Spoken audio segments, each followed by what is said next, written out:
पीछे वाला सिलेबस उठा रहे देख रहे उससे क्वेश्चन ही नहीं बन रहे हैं आप, मतलब टाइम ही नहीं मैनेज हो रहा। 9 से 3 तक हमारी यहाँ पे क्लासेस है। हाँ। उसके बाद आप मान लो 1 घंटा हमें घर पे जाने में लग गया और उसके बाद हमें रेस्ट चाहिए होता है, तो 1 घंटा मान लो उसका। उसके बाद हम ये सब मतलब नहीं हो पाता। तो पहले तो पहचानो कि कब मैं चीजों को भूलने लगता हूँ, मेरी कितनी कैपेसिटी है। जैसे तुमने आइडेंटिफाई कर लिया, अपनी एक माइक्रो प्लानिंग करो। डीबीपी के क्वेश्चन और मॉड्यूल के क्वेश्चन अगर हम लगा रहे हैं सभी सब्जेक्ट के, वो इनफ है अभी के लिए तो इनफ है। मैम जैसे अगर बैकलॉग हो जाए और अभी कभी जैसे सिलेबस चल रहा है तो उस बैकलॉग को कैसे हैंडल करें चलते हुए सिलेबस। तुम्हें घर जाके आज एग्जैक्ट क्या प्लान है बता सकते हो पढ़ने का? सेंटर ऑफ मास, ये वाली चीज नहीं चलेगी भाई। स्ट्रैटेजीज में मेनली अपने पास टाइम देखो रफली 8 मंथ्स का रह गया है। तो इस टाइम पर अब जब हम खड़े हैं तो हमको आगे क्या चीजें प्लान करनी चाहिए, जो पीछे कुछ कमियां रही हैं, दिक्कत रही हैं, उनको कैसे आगे टारगेट करना चाहिए। तो रैदर देन मैं कुछ बोलना स्टार्ट करूं, मैं चाहती हूँ यार तुम लोगों से स्टार्ट करते हैं कि तुम्हें एग्जैक्टली अभी प्रॉब्लम्स क्या आ रही हैं, उसके अराउंड फिर बात करते हैं और स्ट्रैटेजी को डेवलप करते हैं। तो किसी को कुछ ऐसा प्रॉब्लम आ रहा है अभी इस करंट टाइम पर? बताओ।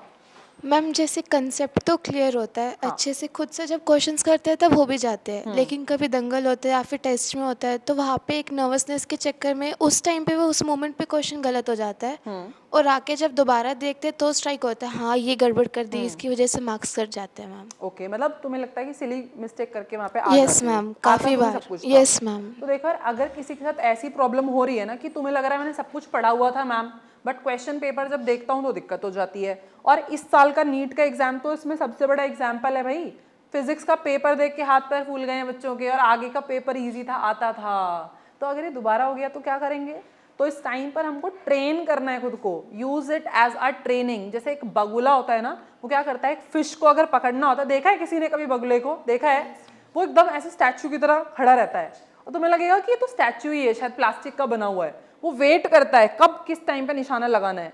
तो जब आप क्वेश्चंस कर रहे होते हो ना, तो उस टाइम पे सारी चीजों को दिमाग से एलिमिनेट करो, पूरा फोकस उसी पर होना चाहिए। आगे के क्वेश्चन कैसे हैं, पीछे क्या है, मैंने क्या कर लिया क्या नहीं कर लिया, एक पूरा पॉइंटेड फोकस होना चाहिए। तो अगर वो पॉइंटेड फोकस है तो हमारा क्वेश्चन भी फिर ठीक हो जाएगा। इनफैक्ट अगर पेपर में मान लेते हैं अब की बार केमिस्ट्री डिफिकल्ट आ गई, तो आप क्वेश्चन बाय क्वेश्चन चल रहे हो, आप दिमाग में फोकस के साथ चल रहे हो, तो आपको फर्क नहीं पड़ रहा है कि मेरी बॉटनी कैसी गई है, अभी आगे का कितना बचा हुआ है। आप जिस मोमेंट में हो आप उस मोमेंट का ही काम करोगे।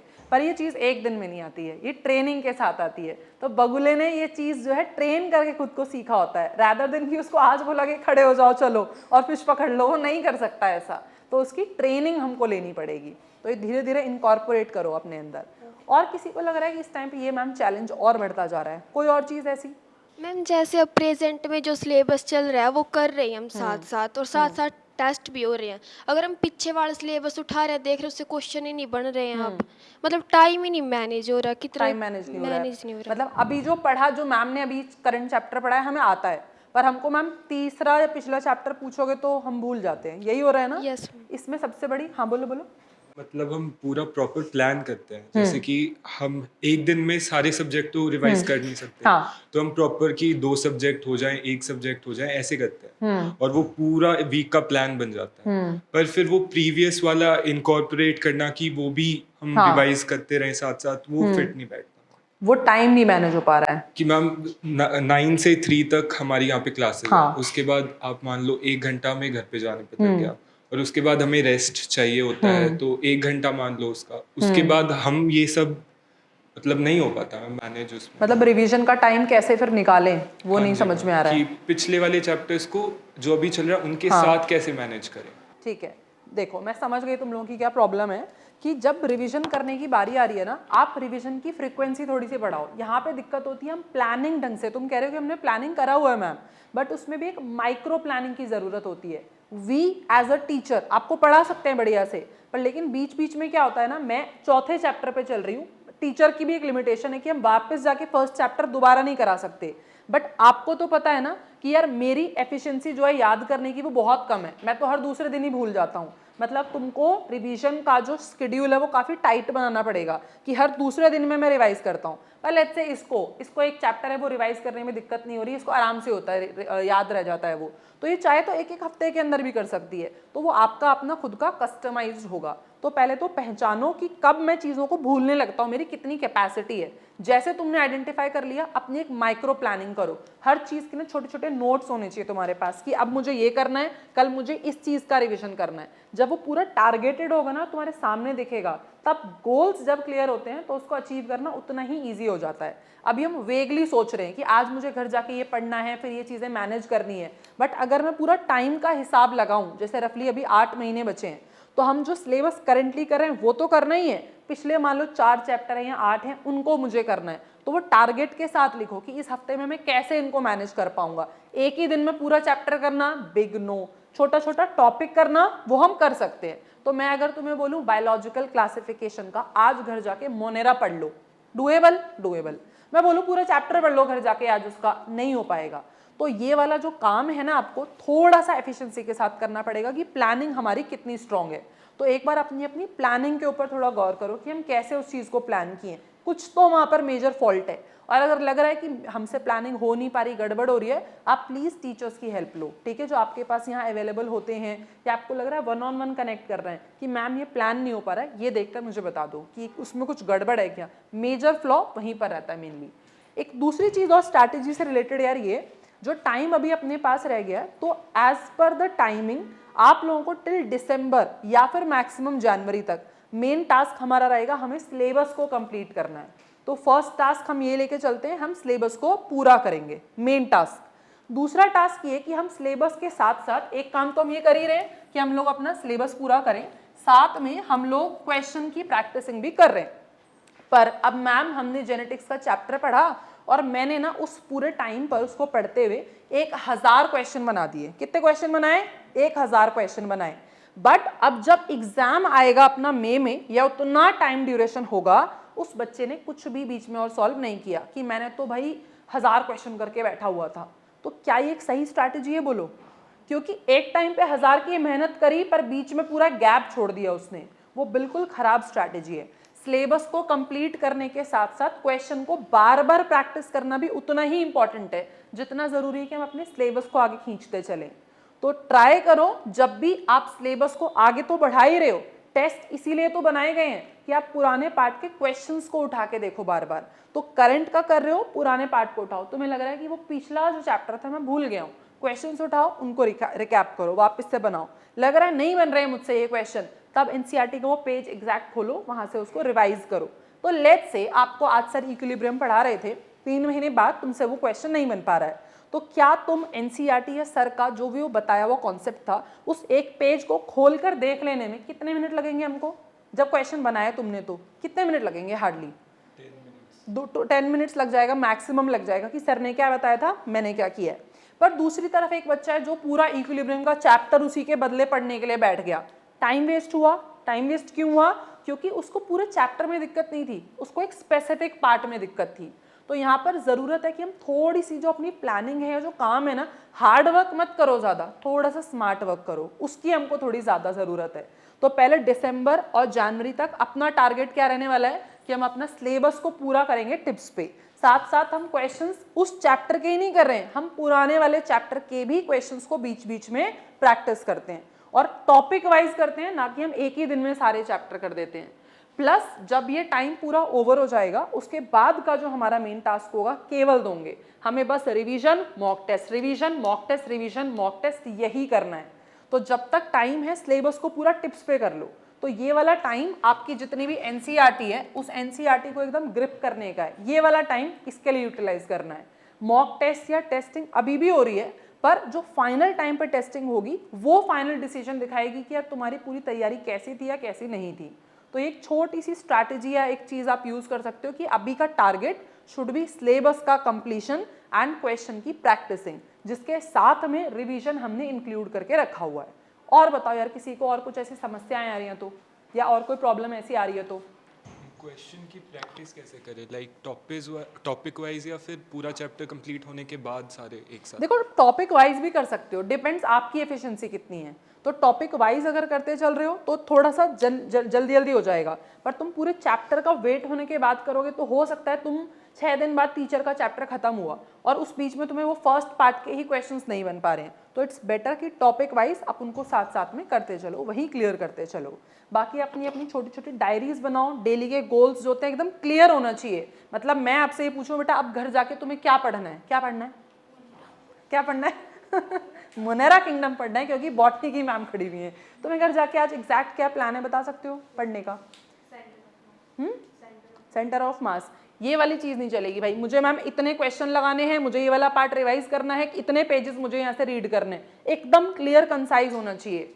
तो आपके पास जब तक वो चीज क्लियर क्लैरिटी के साथ नहीं होगी, अचीव भी नहीं होगी। रोज का पता होना चाहिए। और हम बोलते हैं ना कि हमारे पास टाइम नहीं मिलता मैम, उतना टाइम नहीं बच पाता है। अभी आप ही के इसी सेंटर से, सोनीपत पाठशाला से कुछ टॉपर्स बाहर बैठे हुए हैं। उस बच्ची ने इतनी सुंदर बात बोली कि मैम मेरे पास ना इतनी सारी चिट्स थी टेस्ट में आने, चीटिंग के लिए चिट्स नहीं थी उसके पास में मतलब कि वो क्लास में जब टेस्ट के लिए भी आती थी तो उसको पता है ऑर्गेनिक केमिस्ट्री का या बॉटनी का ये पार्ट आने वाला है, वो मुझे याद नहीं हुआ है, तो उसके पास वो छोटे छोटे नोट्स होते थे कि मैं उसको पढ़ रही होती थी। बाकी बच्चे चिट चैट कर रहे हैं, इधर उधर हल्ला गुल्ला कर रहे हैं, कोई कुछ डिस्कस कर रहा है, मैं अपना शांति से बैठ के, मुझे पता है कि मुझे वो नहीं आता था, मैं उसको रिवाइज कर रही होती थी कि ये टेस्ट भी मेरे लिए उतना ही इंपॉर्टेंट है जितना फाइनल नीट का एग्जाम है। तो क्या हम इन वाले टेस्ट को उतना सीरियसली देते हैं हम इतना सीरियसली? हर टेस्ट को सीरियसली हमको देना पड़ेगा, जिससे कि फाइनल जब हम पेपर को लेकर के दें तो हमको थोड़ा इजीनेस हो, काम हो कि हाँ ये तो हमने पहले भी प्रेशर झेला हुआ है, हम कर जाएंगे इसको। ठीक है, तो डू ट्राई कि टेस्ट तो मिस करना ही नहीं है हमको बिल्कुल भी। और बताओ बाकी तुम लोग, और बताओ। हाँ मैम, डीबीपी के क्वेश्चन और मॉड्यूल के क्वेश्चन अगर हम लगा रहे हैं सभी सब्जेक्ट के, वो इनफ है? अभी के लिए तो इनफ है। बाकी टीचर्स भी तो आपको असाइनमेंट्स या क्वेश्चंस भी तो कराते हैं साथ में, उनको बार बार जाके रिविजिट करो, उनको भी प्रैक्टिस करो। मतलब जैसे मॉड्यूल के क्वेश्चन है वो दोबारा लगाएं? दोबारा करने हैं, और दोबारा ऐसे नहीं करने हैं। मान लो तुमने क्वेश्चन बनाए, उसमें 100 सवाल थे मॉड्यूल में, तो अब क्या तुम दोबारा 100 सवाल बना सकते हो उसके? दोबारा बैठ के वही सवाल बनाओगे? नहीं। तो आपको एक लिस्ट पता होनी चाहिए। तुमने पहली बार में बनाए, मैम मुझसे ये क्वेश्चन एक ही बार में बन जाता है, मुझे दोबारा इसको बनाने में इतना एफर्ट नहीं लग रहा। पर कुछ क्वेश्चन होते हैं जो मैं तीसरी बार भी बनाती हूँ, दिमाग में हिट करते हैं कि अरे कैसे बनेगा, दिक्कत हो रही है इसमें, तो उन क्वेश्चंस के ऊपर एक स्पेशल मार्किंग होनी चाहिए, एक सिंबल बना लो। और जब तुम अब रिवाइज करने बैठे हो, 100 के 100 क्वेश्चन नहीं बनाने हैं, तुमने वो स्पेसिफिक क्वेश्चंस जो होते हैं उसको उठाओ कि ये मुझसे बन रहा है कि नहीं बन रहा है। अगर नहीं बन रहा है तो उस कॉन्सेप्ट को रिविजिट करो, ना कि पूरे चैप्टर में गुम हो जाओ। क्योंकि कुछ कुछ छोटी छोटी हैबिट होती है ना, वो हमारी हमको हेल्प करती हैं इंप्रूव अगर आप करते हो टाइम को सेव करने में। अदरवाइज टाइम सेव नहीं होगा तो फिर डिसबैलेंस आएगा और फिर कुछ चैप्टर पढ़ रहे होगे या कुछ टॉपिक पढ़ रहे होगे, बाकी को नहीं पढ़ोगे। बट फिलहाल के लिए मेन एम सिलेबस को कंप्लीट करना, एनसीईआरटी को बिल्कुल दिमाग में छाप लेने का है, वैसा करना है हमको। तो अगर मैं तुमसे पूछूं, अभी पढ़ा हुआ जो चैप्टर था बायोलॉजिकल क्लासिफिकेशन, आंख बंद करके जब मोनेरा किंगडम वाला पेज को देखते हो, आंख बंद करके एक बार सोचो, क्या उसको इमेजिन कर पा रहे हैं वहां पे कौन सी पैराग्राफ नीचे क्या क्या बातें थी? कितने लोग ईमानदारी से बताओ कर पा रहे हैं उसको एग्जैक्ट इमेजिन? कितने लोग कर पा रहे हैं? आधा इमेजिन हो रहा है क्या? नहीं हो रहा है इमेजिन? नहीं हो पा रहा है? हो पा रहा है? तो अगर कोई स्ट्रॉन्ग इमेजिनेशन कर पा रहा है तो यानी कि हमने उतनी इनफ टाइम उसको रीड कर लिया है। और अगर रह रहा है कि यार वहाँ पे क्या था, किस चीज़ के बारे में बताया हुआ था, नहीं आ रहा हमको याद, यानी कि अभी रीडिंग हमारी बाकी है, कसर रह गई है। तो मैं बोलती हूँ ना कि नींद में भी एक सवाल बन जाए हमसे, वैसे उतनी बार एनसीईआरटी पढ़ ली हो, ये सारा पेज ही हमारे दिमाग में स्कैनर की तरह आ रहा है। मतलब मैं अगर सोच रही हूँ तो मैं पेज पलट रही हूँ मेंटली कि अच्छा इसके बाद यहाँ ये लिखा है, फिर उधर कोने में डायग्राम बनी हुई है। ऐसा हमारे साथ हो जाना चाहिए कि चलती फिरती किताब है यार, हमें किताब की ज़रूरत नहीं पड़ती, फिर हमारे दिमाग में सारी एनसीईआरटी फिक्स कर दी है हमने। ठीक है, तो बाकी यार तुम बहुत मज़ेदार बच्चे हो सच में। आई रियली विश कि सिलेक्शन के बाद यहाँ पे बिल्कुल मिले यार, अपन लोग एकदम धमाकेदार सेलिब्रेशन करें और गिने चुने बच्चे ना हो, बल्क में बच्चे निकले यहाँ से। तो यार ये सपना पूरा कर दोगे कि नहीं कर दोगे? कि बल्क में ढेर सारे हम लोग, हाँ। और फोन वोन तो नहीं चलाते हो ना ज़्यादा? वैसे तुम बहुत स्टूडियस बच्चे हो काफ़ी। मैम एक डाउट हाँ बोलो। मॉक टेस्ट में सेफ स्कोर क्या कह सकते हैं मैम? हर मॉक टेस्ट में वो अलग अलग होगा, क्योंकि हर टेस्ट का जो डिफिकल्टी लेवल है वो चेंज होता रहेगा, तो वो उसके ऊपर डिपेंड करता है। आप ऐसे फिक्स मत करो कि टॉपर इतने नंबर लाया तो मेरे क्यों आ रहे हैं, ऐसे आप अपने हिसाब से कंपेयर करो। मान लेते हैं इसके एक बार टेस्ट में रिजल्ट में आए मार्क्स 400, अगली बार में ये 500 लेके आई है, पर टॉपर तो डेफिनेटली ज़्यादा लाया है, बट क्या इसने इंप्रूवमेंट नहीं करी है? इंप्रूव किया है। तो आप अपने मार्क्स से ही कंपैरिजन का स्कोप रखो और किसी से मत करो, तो अपने हिसाब से देखा करो उसको। ठीक है, तो yes, very nice to meet all of you यार। एक और डाउट रह गया, हाँ बोलो बोलो। तुम्हारी नेक्स्ट क्लास का टाइम भी हो रहा है आई थिंक। हाँ मैम जैसे हम कोई टारगेट बनाते हैं कि आज हमने ये सब करना है, हाँ। उसमें से छूट जाता है कुछ, काफ़ी कुछ रह जाता है, तो फिर बाद में वो बल्क होता जाता है। ठीक है, तो उस हिसाब से मैम हमें कितना प्लान करना चाहिए एक दिन के लिए वो कि आप वो अपनी रहे ना। एफिशिएंसी से देखो। अगर तुमने अपने प्लान टू इजी कर दिए, जो हो ही जा रहे हैं मुझसे, तो मैम मैंने सोचा था आज 2 ही क्वेश्चन बनाऊंगा, ये तो मैं रोज ही कर लेता हूँ, तो फिर काम नहीं चलेगा। तुमने टू डिफिकल्ट कर दिए तो डेली फिर यही होगा, तुमसे 3 टारगेट हो नहीं पा रहे होंगे, वो बल्क बल्क बल्क बल्क होता जाएगा। तो कुछ टारगेट ऐसे बनाओ जो तुमको चैलेंज भी करें, मतलब पूरे हो जाएं तुमसे, बट उतने इजी भी ना हो। और वो बैलेंस आपको कोई भी एक जन नहीं बता सकता कि इतने ही टारगेट करो, वो सबका अपना इंडिविजुअल होता है, तभी तो हम सब अलग अलग है ना, एकदम इंडिविजुअली भी। तो वो आपको खुद से सेटल करना पड़ेगा। एक ऐसा टारगेट जो तुमको मोटिवेट भी करता है कि थोड़ा सा तो चैलेंजिंग है, पर उतना भी ईजी नहीं है कि यार मुझसे आराम से बन जा रहा है। पर अगर ये तुम्हारे साथ हो रहा है कि टारगेट डेली छूट जाते हैं तुमसे, तो यानी कि तुमने बहुत ज़्यादा खुद को ओवरबर्डन कर दिया, उतना भी नहीं करना था। ठीक है, तो यार ऐसे ही और सेशन के साथ मिलेंगे बिल्कुल तुम लोगों से। ठीक है, हाँ बोलो। मैम जैसे अगर बैकलॉग हो जाए और अभी कभी जैसे सिलेबस चल रहा है, तो हाँ। उस बैकलॉग को कैसे हैंडल करें चलते हुए सिलेबस उसको के साथ? छोटे छोटे पार्ट में डिवाइड करो। अब क्योंकि बैकलॉग क्रिएट करने वाला कौन है? तुम। तो उसको ठीक करने की जिम्मेदारी भी कौन लेंगे? भाई हम ही लेंगे फिर उसको। तो संडे में, फ्री टाइम में अब आपको सारी पार्टी वार्टी, दोस्तों से मिलना जुलना सब जीरो करना पड़ेगा। और जब तक वो काम कंप्लीट नहीं हो जाता, हमको सब त्याग करके बीच में जो भी गैप मिल रहा है पूरा करना पड़ेगा। तो छोटे छोटे पार्ट में उसको करो। एक साथ पहाड़ की तरह देखोगे तो मुश्किल लगेगा, बट छोटे छोटे छोटे छोटे पार्ट में ईजी लगेगा, तो वो हो जाएगा फिर आराम से। ठीक है भाई, तो यस, हम इस सेशन को एंड कर सकते हैं। तुम्हारी नेक्स्ट क्लास का टाइम भी हो रहा है अभी, तो बिल्कुल और ऐसे सेशंस के साथ मिलेंगे हम लोग जल्दी ही। ठीक है, अगर और भी अभी मन में कुछ क्वेरीज, कुछ चीज़ें रह गई हो तो कम्युनिटी पे पोस्ट कर देना, वहाँ से फिर हम क्लास में उसको लाइव देख लेंगे। ठीक है, बाकी रोज तो मिलते ही हैं फिर अपन लोग ऑलमोस्ट। ठीक है, चलो बाय बाय बाय बाय।